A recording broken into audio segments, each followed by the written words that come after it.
Yesterday, an item came up in the Council of Ministers that regards foundations. Last year, Parliament passed a law that had some undesirable consequences as far as foundations are concerned. It resulted in all foundations having to file taxes, and to do so, hiring accountants to prepare, to do so properly.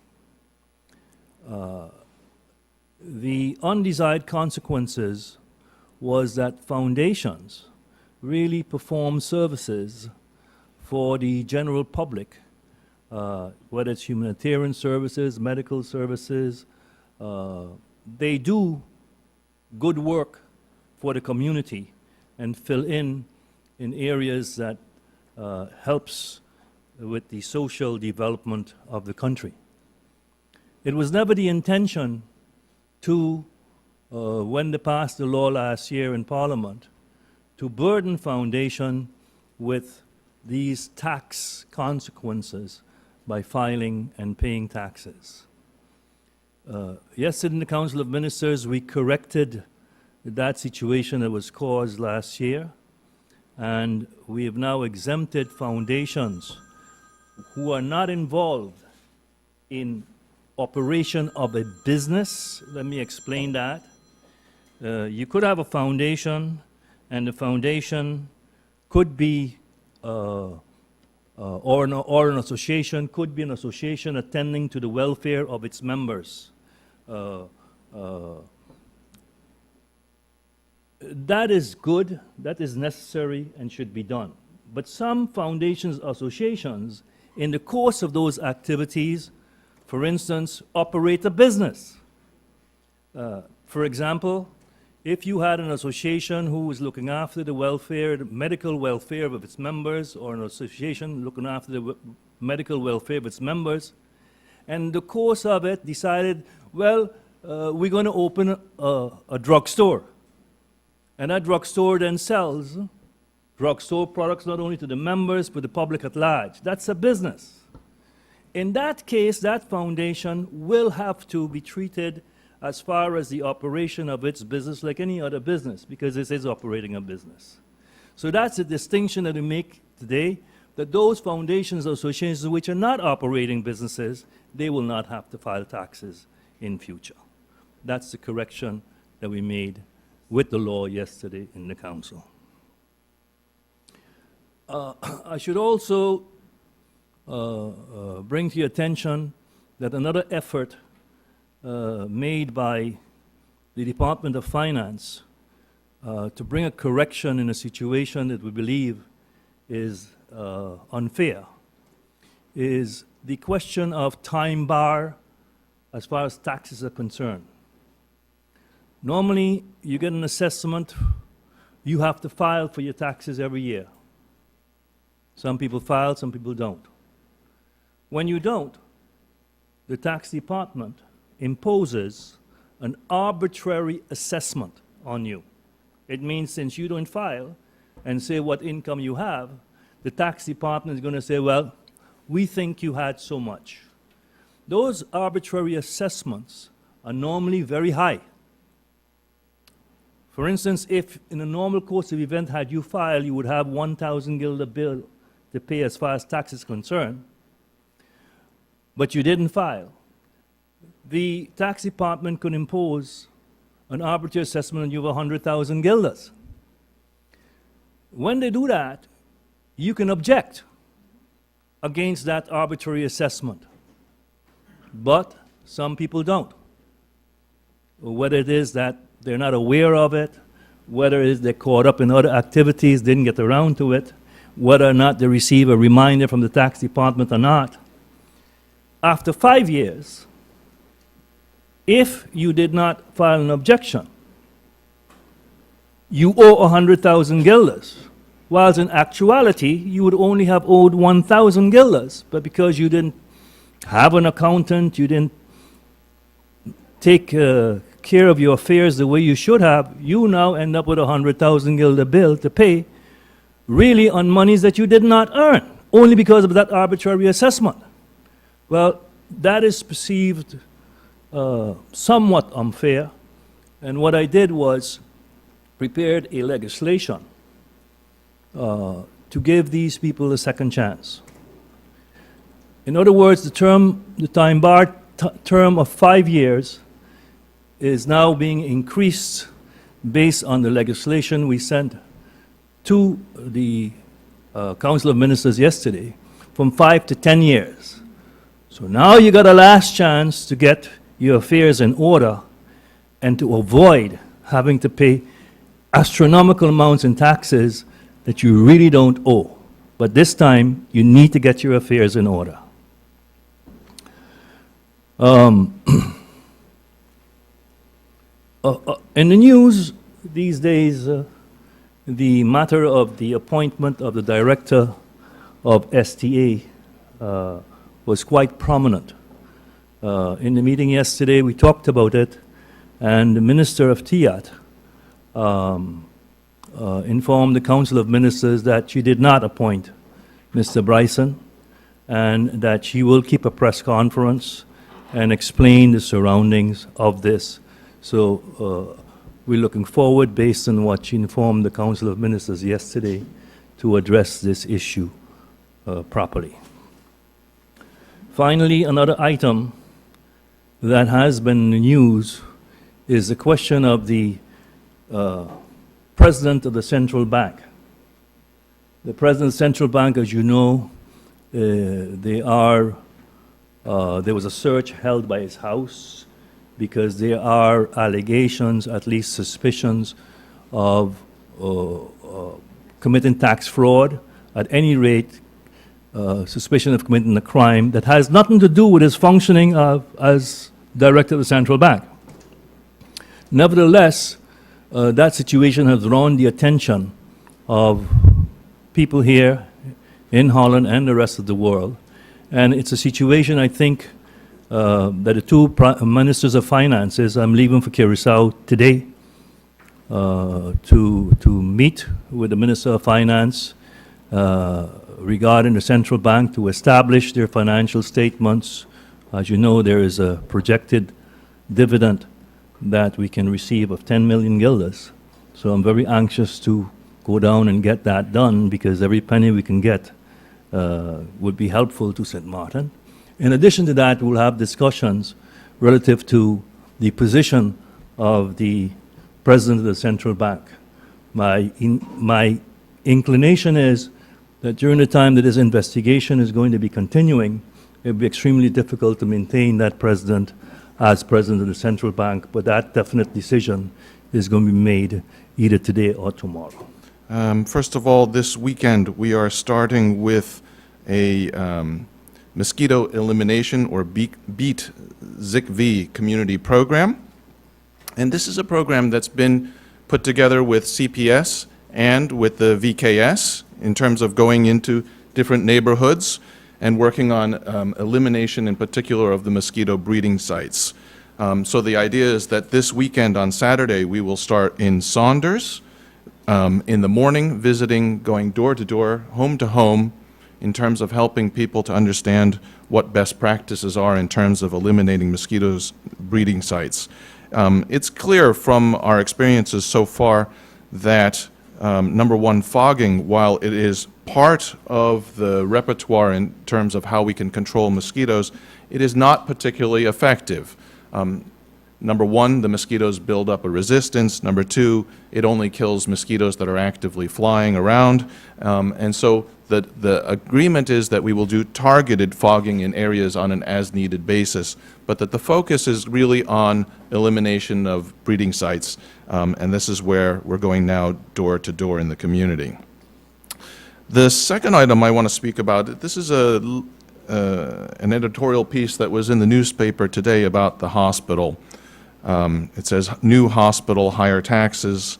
And I think that this does deserve some comment because it creates confusion in the public mind, it creates fear, and I think creating this sense of insecurity about health care and how we're going to fund it just for political mileage, I believe is irresponsible, and I think there's some points here that we need to address.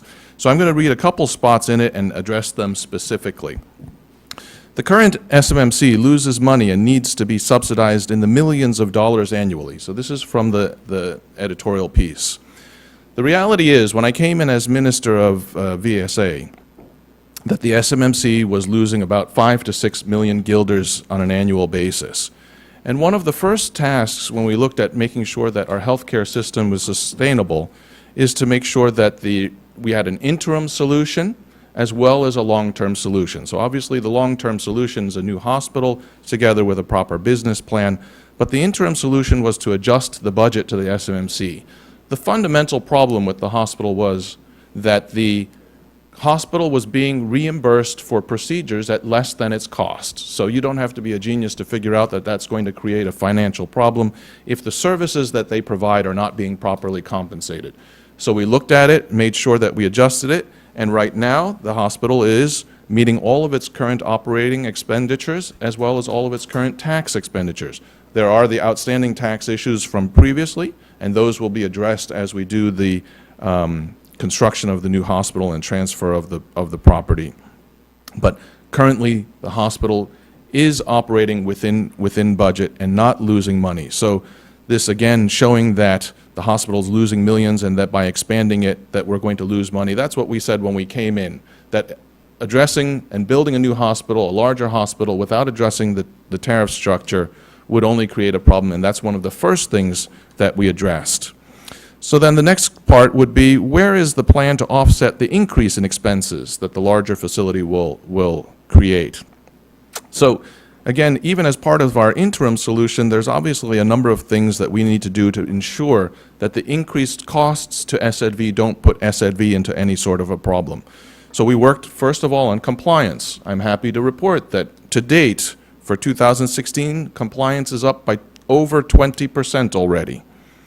We're also working collectively with Aruba and Curaçao to work together on our medical referrals, to bulk our purchases together. It's been in the media a number of times that we're working very closely in terms of a cooperative agreement. And then more structurally, we're in the process of working on national health insurance or national health reform. We expect that to come to Council of Ministers by the end of the month. And obviously attached to that, there's the normal efficiencies that any institutions need to look at. All of this has been formulated into a business plan, which has been drafted by and approved by the tripartite and is currently been submitted to the CFT for their review and for their comments. So again, we are taking a very practical, a very pragmatic approach to how we're addressing not only the construction of the hospital, but also to make sure that it's on solid financial footing. Another comment, what will improve the quality of care? The perceived reputation is the ability to attract qualified specialists in the primary areas of care the island needs. This can only be done if there's sufficient business for specialists to earn the living they envision. Again, one of the first things we did coming into government was to look at how do we improve that client base for the specialists to ensure that they would be able to have that business base that we're talking about. And the first thing we've done, and we're almost finished, is a cooperation agreement with the French side in terms of being able to synchronize development and to coordinate specialties. So in other words, if we develop a specialty on the Dutch side, that the French side would not develop the same specialty, but instead would refer their patients to our specialist. They would develop an alternate specialty where we would then refer our patients to them, so thereby increasing the customer base to the full size of the island. So exactly for the reason that it would be able, we would then be able to bring in better quality specialists because the business case would be more interesting for them because they have a larger population base to work for. Unless the lack of qualified specialists is solved through a well-planned and feasible approach, as was the case through medical tourism. In the UP definition of medical tourism, what they were looking at is they were looking at a very expensive hospital where the country would fund the capital expenditure to build the medical tourism wing, and then they would outsource it to a third party for them to exploit it for profit. So And the guarantee was that they would guarantee a certain period of rent, and it was a very short period of rent, by the way. So why would the country take all of the financial risks, make all of the capital expenditures for a third party to come in to exploit for profit? That's a problem, and that's why we changed it, because it doesn't make any sense to us. In their plan, they were talking about 6 operating theaters, of which 4 of them would belong to the medical tourism entity and 2 for the SMMC, or the St. Martin General Hospital. In our plan, we have 4 operating theaters, all for St. Martin. So in the other plan, we had 2, they had 4. If we needed extra services, what would we do? Have to rent them from people that we paid for to build the operating theaters for? To me, it makes no sense. And what are we saying? Are we saying that we couldn't do it ourselves? Why not? Why not have our country build a medical tourism section, bring in the specialists that we need, train the people that we have, bring our people back home? We have 3 years, 4 years to train professionals that we need for the positions that we're talking about. And the profit would stay here in the country instead of being exported with a third party who's there for profit. The other issue is if you have a medical tourism partner who's looking at it as a business, and I understand that, they're going to look at what procedures are the most financially interesting for them, the most profitable for them. And those procedures may not be the procedures that the country actually needs in order to service its population. So I don't see any reason why we are considering a medical tourism section. And I think when we talk about medical tourism, and again, in their vision, I think they're talking about bringing tourists from abroad, where people will come here and perform operations because it's in a better tax jurisdiction and the specialists make more money. When we talk about medical tourism, we talk about bringing people from neighboring islands that would be here to support the facilities that we need for our people. So in other words, our priority in terms of determining what facilities we would want to or need to export medical care for in order to make it financially feasible should be determined on what the needs of our populations are. And last point, they speak about broadening the base of the island economy. Again, we've spoken about this. If we make the new General Hospital a medical center of excellence, this is going to create jobs.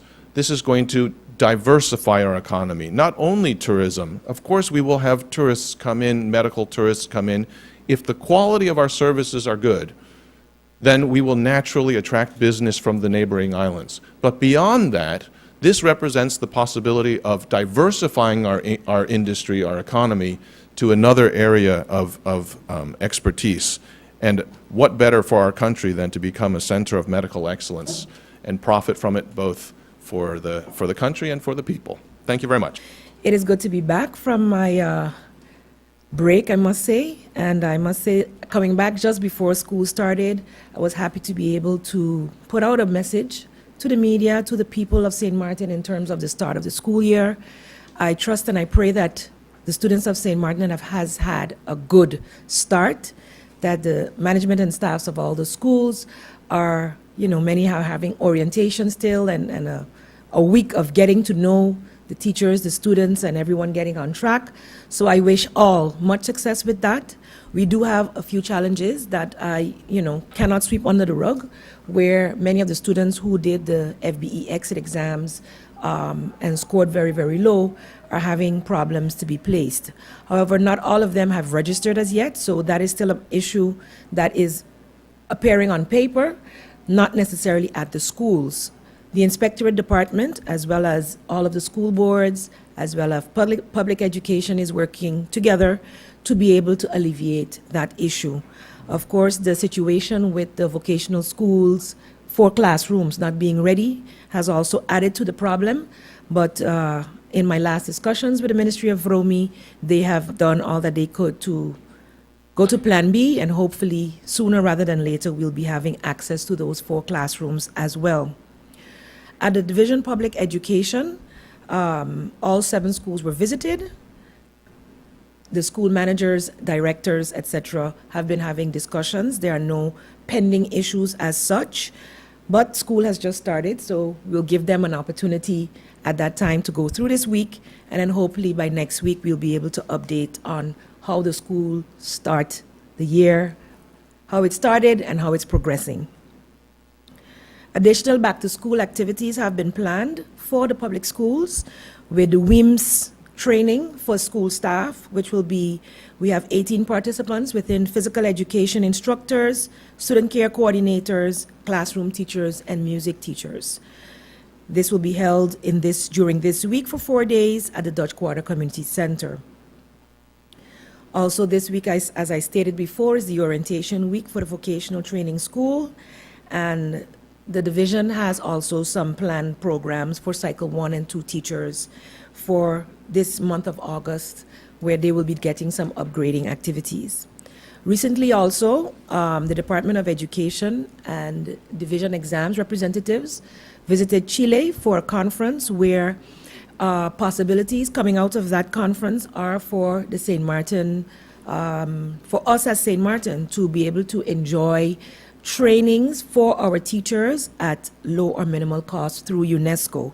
So this is an option that we are also looking at, and as Education on the Move continues to make its weight felt within the community, I want to also thank the community as well as those persons within the ministry and the schools who took time during their vacation to assist with the painting projects at the Oranyo School and the St. Martin Vocational Training School, so that at least those two schools, which were in dire need of some facelift, were able to have a much-needed facelift during the break, and that the students and management of those schools and teachers are able to start in a much fresher environment. Of course, we hope to continue this with the other schools as the year progresses. There is much to be done, many challenges still, and many hurdles still to jump over, but with all hands on deck, we are quite sure at the ministry that we will be able to deal with many of these challenges in a timely fashion. The first question I have for you, the foundation, the legislation that was prepared to assess foundations that are not really involved in business, not to pay taxes, where does the St. Martin Development Foundation stand? Are they part of a business? Where do they stand in this legislation? The legislation does not make any distinction between one foundation over the other. It covers all foundations. And foundations should be foundations, should not be a profit center. And the correction that is being made to the legislation that is, compared to the legislation that was adopted last year, putting the burden on all foundation to file taxes. The intent of this legislation is to remove that obligation as far as those foundations and associations are concerned who do not operate businesses. You said you're traveling to Curacao today to meet with the Minister of Finance, and you mentioned the search and the raid of the President of the Central Bank, Mr. Trump.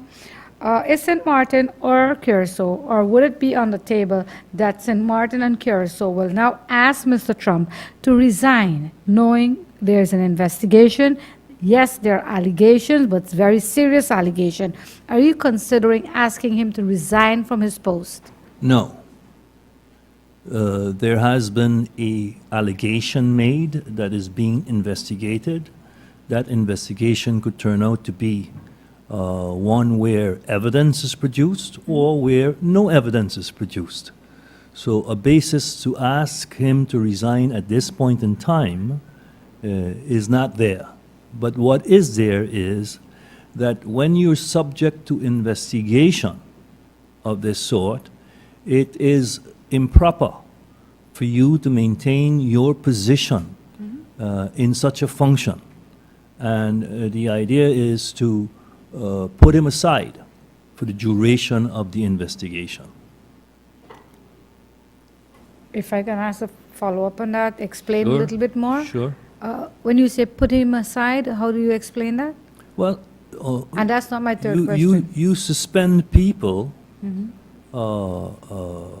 when you don't think that they can conduct the activities that they have to conduct in a manner that is proper and efficient.